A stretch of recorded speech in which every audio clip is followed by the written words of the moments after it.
Bonjour et bienvenue à Vie de foi. Aujourd'hui, on commence une série sur le sujet de la souffrance. J'aimerais ça m'adresser à vous si vous souffrez aujourd'hui et si vous ne souffrez pas, si tout va bien, bien gloire à Dieu, on va quand même passer du temps dans la parole de Dieu pour étudier le sujet de la souffrance et peut-être vous allez éviter certaines souffrances parce que vous allez recevoir la parole de Dieu qui concerne ce sujet qui est très important pour nous. Vous savez, nous prêchons que Jésus guérit aujourd'hui, nous parlons que Dieu est un Dieu de bonté, il nous bénit à tous les niveaux. Mais quand on parle de bénédiction, parfois il y a des gens qui vont nous dire, oui, c'est vrai, Dieu est bon, Dieu bénit, mais faisons attention, il faut être équilibré.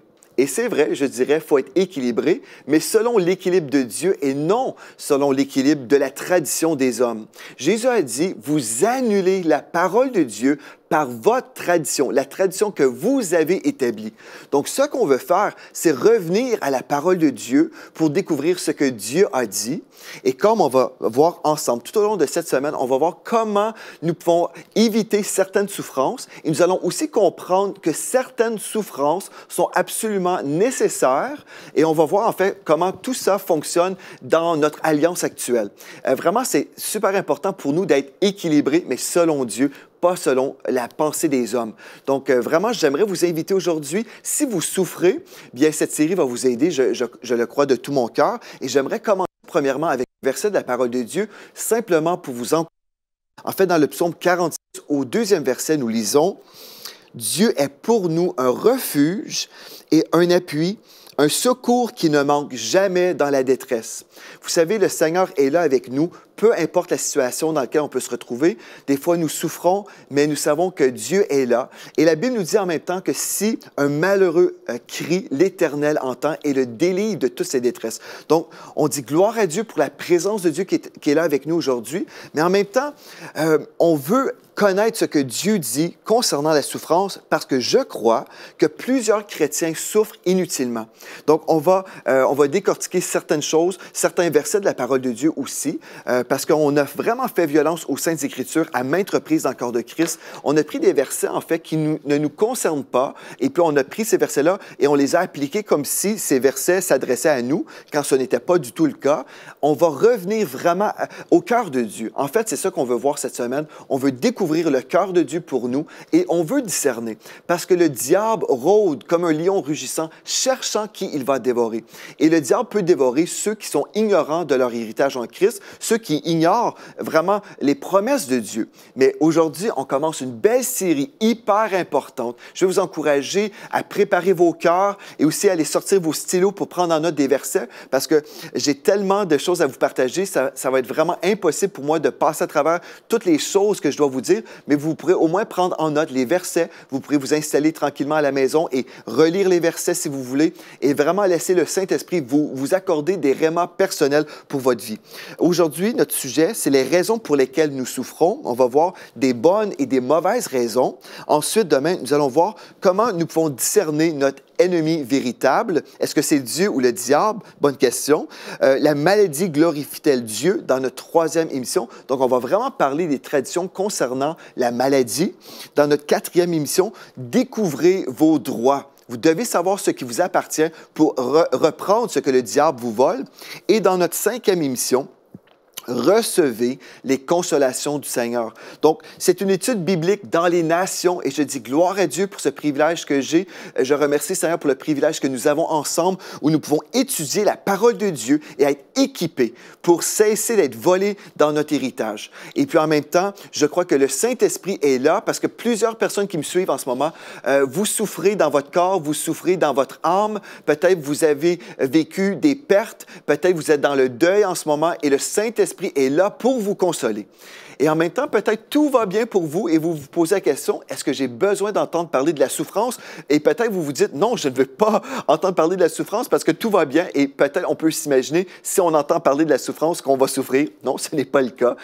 Au contraire, si on apprend des choses sur la souffrance, on peut éviter certaines souffrances, gloire à Dieu. Amen. Donc vraiment, je veux vous encourager aujourd'hui, soyez dans la foi, on va grandir ensemble. Il y a des moments où nous allons être édifiés certainement et il y a des moments où on doit vraiment s'asseoir, prendre notre temps, étudier la parole de Dieu et manger du steak ensemble. Vraiment manger une nourriture solide pour devenir mature dans les voies de Dieu. Amen. Donc j'aimerais commencer avec un verset qui va vraiment nous aider à comprendre pourquoi nous étudions ce sujet important. Dans 2 Pierre chapitre 3 au verset 16, nous lisons dans la version Sommaire, « Certes, il s'y trouve des passages difficiles à comprendre. » On parle ici des passages des Saintes Écritures, dont les personnes ignorantes et mal affermies déforment le sens, comme elles le font aussi pour leur propre ruine des autres textes de l'Écriture.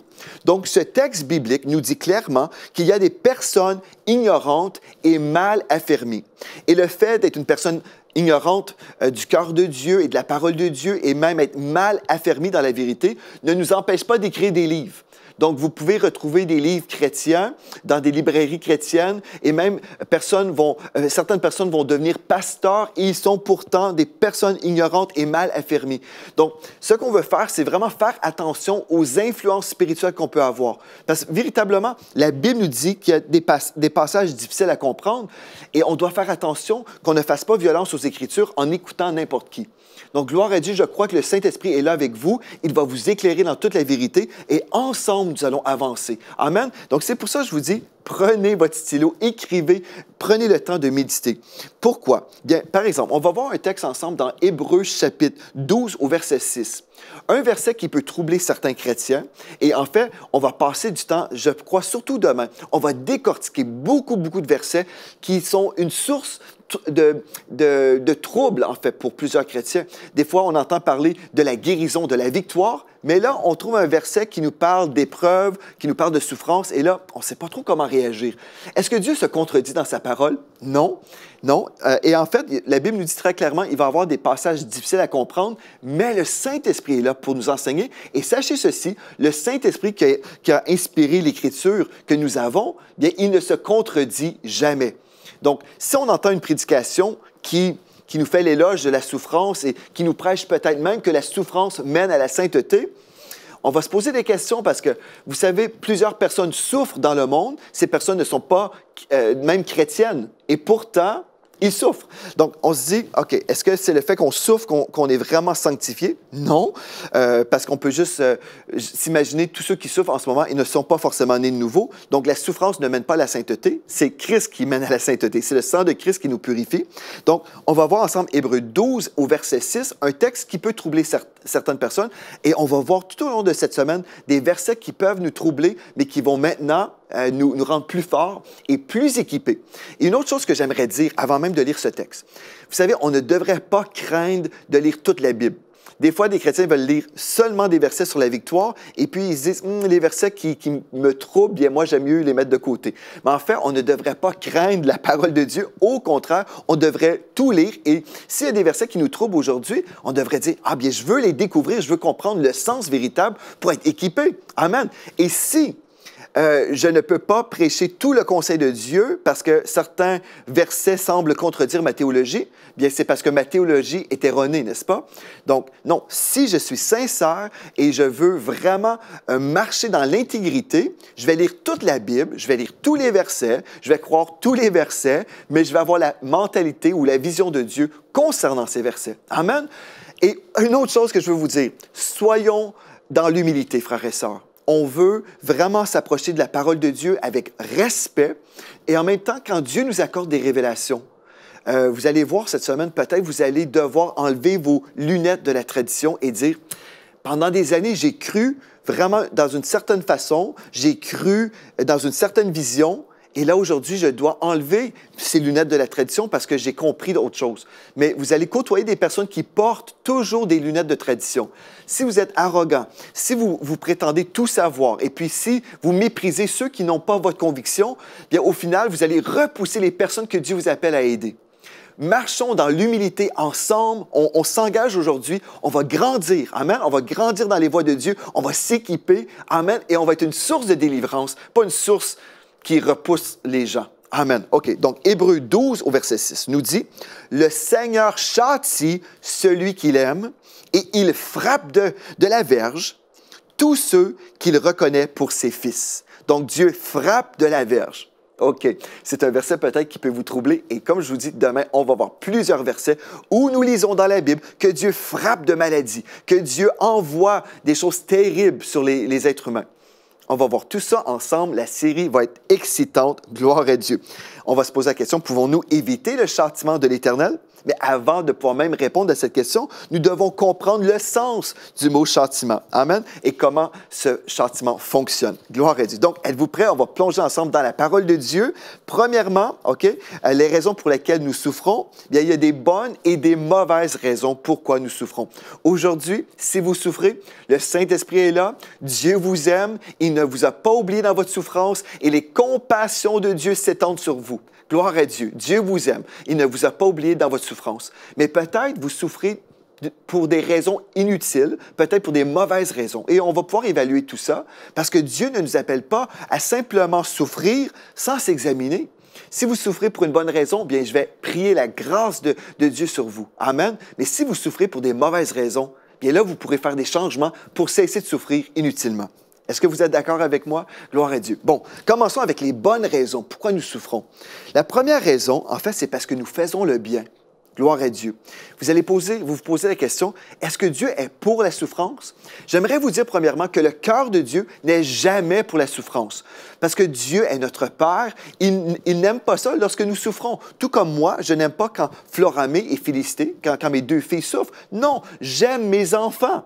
Et on peut voir que Dieu aimait Adam et Ève. Dieu n'a pas créé Adam et Ève avec des plaies sur le corps. Dieu n'a pas créé l'être humain dans un état de souffrance. Non, parce que Dieu est bon. Mais aujourd'hui, nous vivons dans un système qui est vraiment à l'encontre du royaume de Dieu. Nous vivons dans un monde antichrist, dans un monde contre le royaume de Dieu. Donc, si on se tient pour la vérité, si on se tient pour l'intégrité, nous pouvons vivre de l'opposition spirituelle. Et c'est préférable pour nous de souffrir pour la cause de Christ plutôt que de le renier. Vous savez, donc ça, c'est une chose. Dieu préfère, mais dans la volonté parfaite de Dieu, c'est que tous les êtres humains soient sauvés. Donc, ne pensez jamais que Dieu veut qu'on souffre, que Dieu aime la souffrance de ses enfants, mais il préfère qu'on souffre pour son nom plutôt que de le renier. Vous devez comprendre donc le contexte de toute chose. Amen. Donc, nous souffrons en faisant le bien. On peut voir dans 1 Pierre, chapitre 2, au verset 19 à 23, dans la version second 21. C'est une grâce de supporter des difficultés en souffrant injustement pour garder bonne conscience envers Dieu. En effet, quelle gloire y a-t-il à endurer de mauvais traitements si vous commettez des fautes? Mais si vous endurez la souffrance alors que vous faites ce qui est bien, c'est une grâce aux yeux de Dieu. Donc, je viens de vous lire 1 Pierre, chapitre 2, versets 19 et 20, mais vous pourrez lire jusqu'au verset 23, en fait, si vous souhaitez. Donc, on peut voir, si je fais le bien, je me tiens pour la vérité, par exemple, bien, je peux vivre de l'opposition et pour Dieu, selon Dieu, c'est bien. C'est une bonne souffrance. Vaut mieux se tenir pour ce qui est bien que d'agir et de faire ce qui est mal. Amen. Dans 1 Pierre, chapitre 3, verset 14, maintenant, nous lisons, « Même si vous deviez souffrir pour la justice, vous serez heureux. N'ayez d'eux aucune crainte et ne soyez pas troublés. Mais respectez dans votre cœur la sainteté de Dieu. » Gloire à Dieu. Et on voit aussi que les gens peuvent nous critiquer pour notre bonne conduite au verset 16, au verset 17. En effet, il vaut mieux souffrir si telle est la volonté de Dieu en faisant le bien qu'en faisant le mal. Donc, voilà, ici, on vient de voir la confirmation de ce que je vous dis. On peut souffrir parce qu'on fait le bien. On peut aussi souffrir lorsque nous dominons sur notre chair. Ici, nous parlons d'une souffrance charnelle, si on veut. Je vous explique, dans 1 Pierre 4, verset 1, dans la version second 21. « Ainsi donc, puisque Christ a souffert pour nous dans son corps, vous aussi, armez-vous de la même pensée. Celui qui a souffert dans son corps en a fini avec le péché, afin de ne plus vivre en suivant les désirs des hommes, mais la volonté de Dieu pendant le temps qui lui reste à vivre ici-bas. » Donc, vous savez, on peut souffrir aussi lorsqu'on résiste à la chair. Notre chair nous dit « fais ceci, fais cela. Mais le Saint-Esprit en nous, qui habite dans notre esprit, nous dit, non, il faut marcher selon la droiture. Donc, je peux prendre la décision que je ne serai pas influencé ou dominé par ma chair. Donc, quand je dis à ma chair, non, tu ne feras pas telle chose, je refuse de faire telle ou telle chose, il y a une certaine souffrance qu'on ne vivra pas au ciel. Parce qu'au ciel, on n'aura pas de tentation. Alléluia! Mais aujourd'hui, on peut être tenté, on peut avoir des idées charnelles qui viennent, mais on résiste et cette résistance, c'est une forme de souffrance qu'on éprouve aujourd'hui. Donc, notre chair souffre, par exemple, lorsque nous la crucifions. C'est-à-dire lorsque nous refusons d'être dominés par la chair. Et dans Galates chapitre 5, au verset 24, nous lisons « Or, ceux qui sont de Christ ont crucifié la chair avec les passions et les convoitises. » Donc, quand on se fait crucifier, bien, on ne trouve pas ça très, très agréable, mais c'est une bonne souffrance. Amen, c'est une très bonne souffrance. Par exemple, si Dieu vous dit, vous êtes dans une église, vous êtes malheureux, mais le Saint-Esprit vous dit, tu dois demeurer ici parce que, en fait, je t'appelle à prier, à intercéder pour le pasteur, pour l'église ou peu importe, mais le Saint-Esprit ne vous relâche pas. Marcher dans l'obéissance peut vraiment être une source de souffrance pour vous. Vous avez le goût de fuir. Vous ne voulez pas être là et vous avez ce désir charnel. Vous voulez quitter, mais Dieu vous dit non, reste à ta place, reste ici, prie, intercède. Vous comprenez? Donc, ça, c'est une forme de souffrance, mais c'est une bonne souffrance parce qu'on répond à l'appel de Dieu. Alléluia, gloire à Dieu. OK. Une des choses aussi, je vous donne un petit bonus. Vous ne grandirez jamais si vous fuyez toujours des situations inconfortables. Certains chrétiens refusent de souffrir. Ils disent, non, moi, je n'ai pas le goût d'être dans cette église, par exemple. Je vous donne ça comme illustration. Je n'ai pas le goût d'être là, donc moi, je vais faire ce que j'ai le goût de faire. Ou je préfère faire d'autres activités le dimanche matin. Bref, vraiment, il y a toutes sortes de personnes dans le corps de Christ, mais Dieu nous appelle à souffrir à un certain niveau pour l'honorer. Amen. Mais comprenez ceci. La souffrance que Dieu nous appelle à vivre, ce n'est pas la souffrance qui est reliée à la malédiction de la loi. Et c'est là où on trouve vraiment beaucoup de confusion dans le corps de Christ. On a cru à tort qu'on devait souffrir tout ce que Jésus a payé, pour lequel Jésus a payé. À la croix, Jésus nous a libérés, nous a délivrés du péché, par exemple. Il nous a libérés de la maladie, de la pauvreté, de la dépression. Christ a pleinement payé à la croix pour notre délivrance totale de toutes les œuvres de Satan. Donc, vous, frères et sœurs, si vous souffrez à cause de Satan et vous croyez que c'est la volonté de Dieu, détrompez-vous. Dieu ne vous appelle pas à souffrir la malédiction parce que Christ, selon Galates 3, verset 13, Christ vous a racheté de la malédiction de la loi. Amen. Afin que la bénédiction d'Abraham ait son accomplissement en vous, pour vous, les païens, gloire à Dieu, qui sont maintenant des saints de l'Éternel, mais vraiment que la bénédiction d'Abraham puisse s'accomplir dans votre vie. Donc, si Christ vous a racheté de la malédiction, ce n'est pas pour que vous viviez dans la malédiction. C'est là où on voit vraiment beaucoup de confusion dans le corps de Christ. Mais oui, il y a une sorte de souffrance qui est permise. Vraiment, c'est la volonté permissive de Dieu, mais ce n'est pas la volonté parfaite de Dieu. Parce que quand, admettons, un chrétien souffre de la persécution, ce n'est pas le cœur de Dieu que celui qui persécute fasse de telles choses. Ce n'est jamais le cœur de Dieu qu'une personne soit rebelle et attaque le corps de Christ. Mais c'est préférable que le chrétien souffre pour le nom de Jésus-Christ plutôt que de renier son Dieu. Mais ce n'est pas la volonté parfaite de Dieu, parce que Dieu veut que tous soient sauvés. Il ne veut pas de persécution. Ce n'est pas le cœur de Dieu pour nous d'être persécutés. Gloire à Dieu. Et si on dit le contraire, c'est comme si on croit bien que Dieu ne veut pas que certaines personnes soient sauvées. Non, non, Dieu veut sauver tout le monde. Et gloire à Dieu, on poursuit. Donc, nous souffrons, comme j'ai déjà mentionné, à cause de la persécution. Dans Actes, chapitre 5, au verset 41, nous lisons « Les apôtres quittèrent le Sanhédrin, joyeux d'avoir été jugés dignes d'être maltraités pour le nom de Jésus. » Alléluia. Donc, on peut penser aux souffrances des apôtres dans l'Église primitive et certainement, on peut lire dans le Nouveau Testament les souffrances de l'apôtre Paul. Il y a beaucoup de choses qu'on pourrait dire sur les souffrances de l'apôtre Paul. Je vais lire premièrement 1 Thessaloniciens, chapitre 2, versets 1 et 2. Dans la version seconde 21, nous lisons « Vous savez vous-même, frères et sœurs, que notre arrivée chez vous n'a pas été sans résultat. Après avoir souffert et avoir été maltraité à Philippe, comme vous le savez, nous avons pris de l'assurance en notre Dieu pour vous annoncer l'Évangile de Dieu à travers bien des combats. OK? Donc ici, on peut voir, on peut vivre de l'opposition, tout comme l'apôtre Paul a vécu de l'opposition. Dans le même livre, au chapitre 3, verset 4, « De fait, lorsque nous étions chez vous, nous vous annoncions d'avance que nous allions connaître la persécution. Et c'est ce qui est arrivé, comme vous le savez. » 2 Timothée 3, verset 10 et 12, on retrouve encore ici d'autres textes qui nous parlent de la persécution. Et je vais m'arrêter dans 2 Corinthiens, chapitre 11, versets 23 et 27, en parlant de la persécution que l'apôtre Paul a vécue. Venez avec moi dans 2 Corinthiens, chapitre 11, versets 23 à 27. Je vais vous lire dans la version second 21.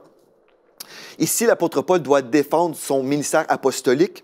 Là, il dit, « Ils sont serviteurs de Christ, je parle comme un fou, je le suis plus encore. » Donc, l'apôtre Paul ici va défendre son apostolat. Il dit ici, « J'ai bien plus connu les travaux pénibles, infiniment plus de coups, bien plus encore les emprisonnements. J'ai souvent été en danger de mort. 5 fois, j'ai reçu des Juifs les 40 coups moins 1.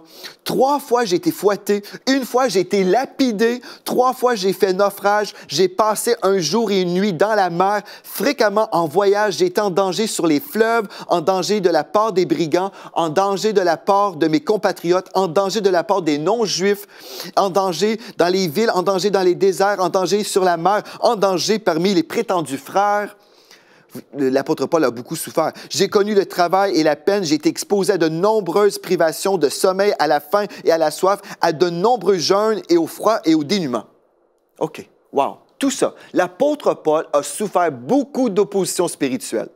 Mais remarquez dans tout ça, on ne parle pas ici de la malédiction de la loi. Non, ici on parle du royaume des ténèbres qui se déchaîne contre nous. Et si vous avez une question, par exemple, concernant les chars dans la chair de l'apôtre Paul, bien, les chars dans la chair, en fait, c'était un mauvais esprit qui suscitait de l'opposition contre le ministère de l'apôtre Paul. Si vous avez des questions sur vraiment cette souffrance de les chars dans la chair, les gens ont enseigné à tort que c'était une maladie, mais aucunement nous retrouvons vraiment le mot maladie dans le texte. En fait, ce qu'on retrouve plutôt, c'est que c'était un ange de Satan.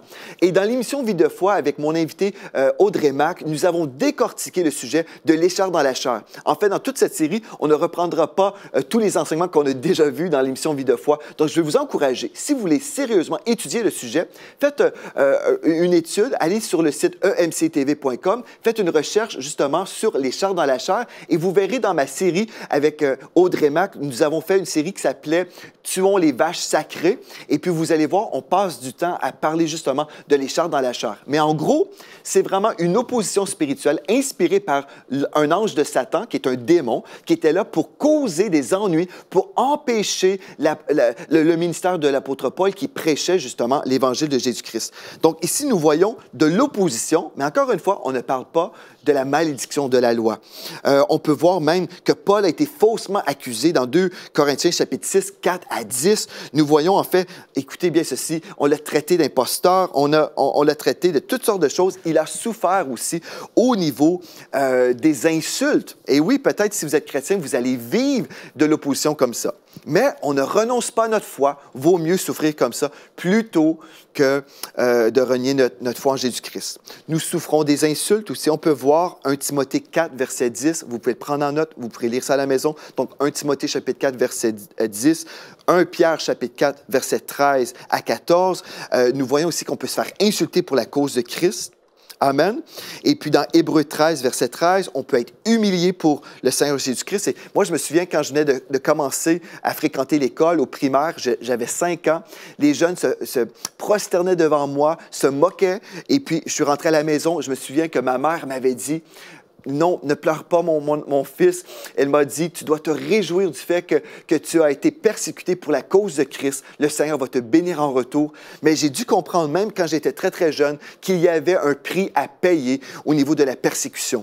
Donc, des fois, quand je prêche sur la victoire, la guérison, la bénédiction de l'Éternel, les gens peuvent s'imaginer que je n'ai jamais souffert, mais ce n'est pas le cas.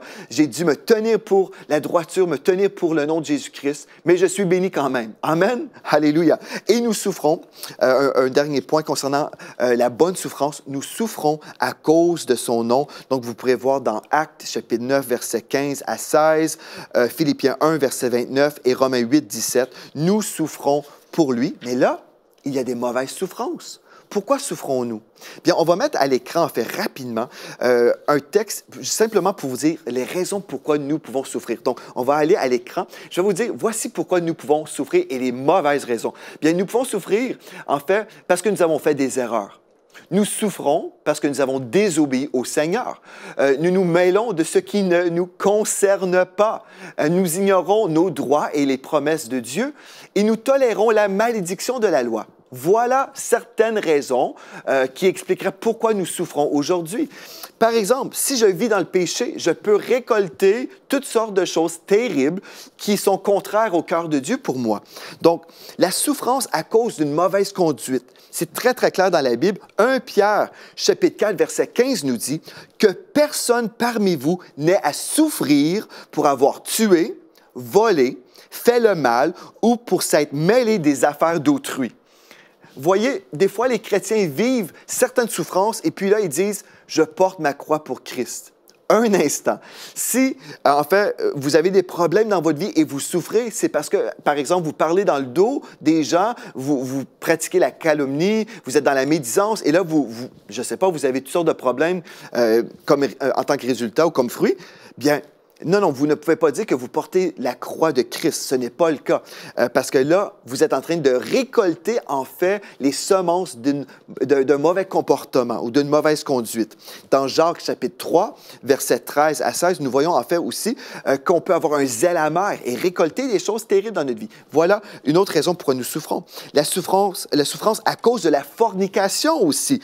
Dans 1 Corinthiens 5, chapitre 5, verset 5, nous voyons ici qu'un tel homme qui commet la fornication ou le péché sexuel soit livré à Satan pour la destruction de la chair.